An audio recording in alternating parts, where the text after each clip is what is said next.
अब एक बड़ी खबर आ रही है कि ईरान ने इसी बीच चीन से मिसाइल बनाने के लिए बड़ी मात्रा में कुछ सामान मंगाए हैं। ये सामान क्या है, कैसे आखिर इस वक्त ईरान को जरूरत पड़ गई है कि इतनी भारी तादाद में अगर वो मिसाइल बना रहा है तो उसकी सामग्री वो चाइना से मंगा रहा है।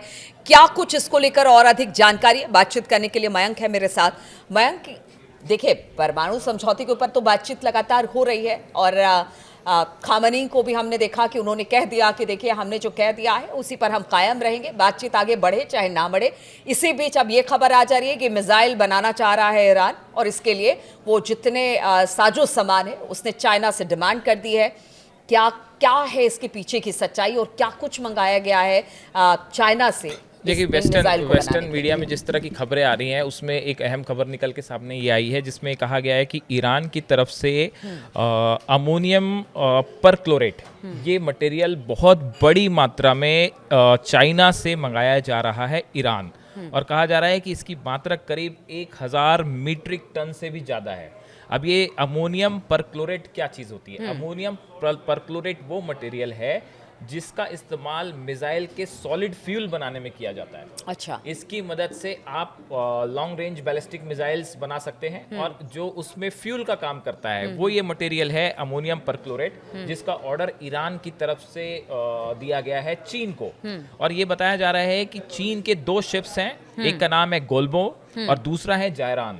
ये 2 शिप्स जो हैं वो चाइना की तरफ रवाना भी हो गए हैं। इनकी लोकेशंस को लेके कई बार अलग अलग खबरें आई और बताया जा रहा है कि ये चाइना का जो ईस्टर्न कोस्ट है, निंगो कहलाता है जो इलाका, वहाँ पे ये शिप्स हैं और बहुत बड़ी मात्रा में जो है ये अमोनियम परक्लोरेट लेके ये ईरान आने की तैयारी में है। एक रिपोर्ट में ये भी कहा गया है कि शायद पहले भी एक बार इस तरह की कोशिश हुई है और बड़ी मात्रा में ईरान ने ये सामान मंगाया है। अब देखिए, ये जितना बताया जा रहा है कि ये 1000 मीट्रिक टन से ज़्यादा अमोनियम परक्लोरेट जो है इसको ईरान मंगा रहा है और इससे बताया जाता है कि 800 से ज़्यादा 800 से 1000 तक ballistic long range ballistic missiles का फ्यूल जो है वो इसमें है जो कि बनाया जा सकता है। अब देखिए, 1000 मिसाइल्स का अपने आप में एक बहुत बड़ी संख्या है और ये खबर इस समय ऐसे समय पे बाहर आई है जब ये मान के चला जा रहा है कि अमेरिका और ईरान की न्यूक्लियर टॉक्स लगभग अब वो कैंसिल होना तय है, वो रद्द होना तय है, बात आगे बढ़ती दिखाई नहीं दे रही है। अब देखिए, इसको लेके जो खबरें आई हैं अमेरिका की तरफ से, जो उनके स्टेट डिपार्टमेंट है उनकी तरफ से ये कहा गया है, उनकी तरफ से भी इस बात की जानकारी होने की बात कही गई है। उन्होंने कहा है कि we are aware of the press reports, however we do not comment on the intelligence matter. एक प्रवक्ता है, उनसे कहा गया कुछ समय पहले की बात है कि क्या आपको इस जायरान और जो दूसरा शिप है गोल्बो, क्या इसके बारे में आपको जानकारी है? तो उन्होंने कहा कि हमें जानकारी है लेकिन हम स्ट्रैटेजिक मैटर पे कमेंट नहीं करेंगे। देखिए, जो रिपोर्ट है ये रिपोर्ट ये कह रही है कि Tehran has ordered ammonium perchlorate which is needed to produce solid fuel missiles to potentially manufacture up to 800 missiles with some expected to send to Iran backed proxy groups such as Houthis and Yemen. Houthis in Yemen, मतलब ये भी कह रहे हैं कि ये जो material आ रहा है इसकी सप्लाई यमन में हुतीस को भी हो सकती है, जो ईरान के प्रॉक्सीज कहलाते हैं। तो यहाँ पे कुल मिला के अगर हम मोटे तौर पे देखें तो ईरान और चाइना, ये बयान किसकी तरफ से आया? ये रिपोर्ट्स हैं कई जो वेस्टर्न मीडिया में छपी हैं अलग अलग। अमेरिका के भी मीडिया में है और यूरोपियन मीडिया में भी अगर ईरान नहीं तो हुती और बाकी जगह पे तो वो भी तो चिंता का विषय है। ये अब ये माना जाता है कि भाई ईरान के पास जो मटेरियल आ रहा है वो हुतीस को भी सप्लाई हो। अब देखिए, इसमें 2 अहम बातें हैं। अभी आपने देखा थोड़े समय पहले जब पिछली बार इजराइल ने ईरान पर स्ट्राइक की थी, जब ईरान की तरफ से 180 से ज्यादा बैलिस्टिक मिसाइल फायर हुई, उसके कुछ समय बाद इजराइल ने उसका जवाब दिया। तो इजराइल ने जिन टारगेट्स पे निशाना साधा था, ये कहा जाता है कि वहां पे ये स्टॉक पाइल मटेरियल था अमोनियम परक्लोरेट का, जहां पे इजराइल ने निशाना साध के मतलब उसको नष्ट किया था। अभी आपने देखा थोड़े दिन पहले एक पोर्ट पे धमाका हुआ था ईरान में। उस समय भी ये कहा गया था कि वहां पे कंटेनर्स में बैलिस्टिक मिसाइल्स बनाने का सामान रखा हुआ था और उस समय भी इस तरह की खबरें आई थी कि अमोनियम परक्लोरेट उन कंटेनर्स में था जिसको धमाके से तबाह कर दिया गया। और ये इस तरह की खबरें थी कि हो सकता है ये इजराइल की मोसाद ने इसको अंजाम दिया, इस पूरे ऑपरेशन को। तो अब देखिए, ईरान जो है, ये बात तो तय है कि अगर ये टॉक्स कैंसिल होती हैं अमेरिका के साथ या बात आगे नहीं बढ़ पाती है। तो अभी देखिए एक खबर आ रही है कि इजराइल की तरफ से कहा गया, नेतन्याहू कह रहे हैं कि भाई हमने ट्रंप को विश्वास दिलाया है कि जब तक आपकी टॉक्स कैंसिल नहीं होगी तब तक हम ईरान पे हमला नहीं करेंगे। ये नेतन्याहू कह रहे हैं।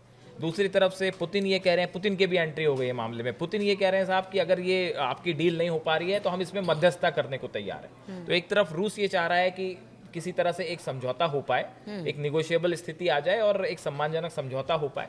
दूसरी तरफ बार बार इजराइल की तरफ से धमकी आ रही है कि अगर समझौता नहीं हुआ तो हम अटैक करेंगे। मेरी तो मयंक ये समझ में नहीं आता है कि अमेरिका समझौता करवाना चाहता है यूक्रेन रूस के बीच में, ईरान के और अमेरिका के बीच में अब रूस समझौता करना चाहता है। मतलब ये क्या है? ये आपस में एक तरह से उलझ भी रहे हैं, स्थितियां भी उस तरह से बन रही है, फिर समझौते की बात भी बीच में। मतलब स्थिति परिस्थिति को ये भी भांपने की कोशिश कर रहे हैं कि हो क्या रहा पूरे मिडिल ईस्ट में। और आप अगर आप ईस्टर्न यूरोप की बात करें तो यहाँ पे एक वॉर ऑफ हेजेमनी कहते हैं जिसे, अपने प्रभुत्व की लड़ाई छिड़ी हुई है कि चाहे वो यूक्रेन का मैटर हो, रूस का मैटर हो, चाहे वो मिडिल ईस्ट का मैटर हो। देखिए ईरान पे हमला करना आसान नहीं है, ये बात तो हर आदमी समझ रहा है। ये हर स्ट्रेटेजिस्ट जो है वो अमेरिका के भी समझ रहे हैं, इजराइल के भी समझ रहे हैं कि अगर आप ईरान पे हमला करते हैं तो उसका नतीजा होगा सीधा सीधा रशिया इन्वॉल्व है, सीधा सीधा चाइना इन्वॉल्व है। बैलिस्टिक मिसाइल्स जो इजराइल पे फायर की गई वो पूरी दुनिया ने देखा।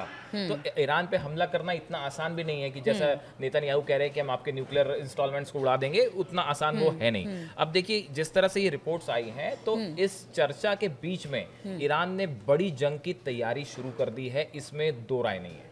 और ये जो कंसाइनमेंट की बात हो रही है, नई बैलिस्टिक मिसाइल्स तैयारी हो रही है, 800 से 1000 नई बैलिस्टिक मिसाइल्स बनाने के लिए जो अमोनियम परक्लोरेट के जो ऑर्डर्स हैं, या ये जो शिप्स की बात हो रही है, वो इसी दिशा में ईरान का। लेकिन क्या ये बताइए कि जिस तरह से अभी ईरान पर कई सारे सैंक्शंस अब भी लगे हुए हैं, ऐसे में अगर ये चीन से मिसाइल बनाने के लिए सामान मंगाता है तो इतना आसान है कि? बिल्कुल आसान नहीं है, आप सही कह रहे हो, बिल्कुल आसान नहीं है। दोनों जो शिप्स हैं, यहाँ तक कि गोल्बो और जो जायरान शिप हैं, ये दोनों शिप भी अमेरिका ने बैन कर रखे हैं। मतलब सिर्फ वो कंपनीज ही बैन नहीं है जो कि ईरान से ऑयल प्यूरिफाई करके ईरान को सप्लाई कर रही है। चाइना जो अपने ऑयल को प्यूरिफिकेशन के लिए चाइना भेजता है, उन कंपनीज पे तो बैन है ही। ये दो शिप हैं, बताया जाता है कि ये दो शिप पे भी अमेरिका ने बैन लगा रखा है कि भाई इन शिप को हम कहीं जाने की इजाजत नहीं देंगे।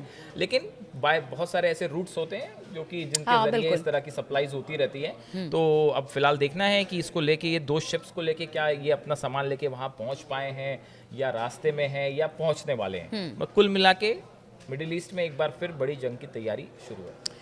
देखिए जंग के लिए तो तैयार मिडिल ईस्ट हमेशा रहता है, और जिस तरह की स्थितियां परिस्थितियां बनी हुई है पिछले कुछ सालों में हमने देखा है, हालात कभी बहुत ज़्यादा खराब हो जाते हैं, कभी थोड़ा सा नॉर्मलाइज करने की कोशिश की जाती है, कभी बातचीत के लिए बैठते हैं एक मंच पर। लेकिन इस वक्त जो ईरान को लेकर खबर आ रही है वो ज़रूर सोचने वाली बात है कि अगर कुछ सामान, मिसाइल बनाने वाले कुछ सामान को अगर वो चीन से मंगा रहा है तो इसके पीछे आखिर ईरान की मंशा क्या है। चलिए इस खबर पर लगातार हमारी नज़र बनी रहेगी, आप बने रहिए हमारे साथ।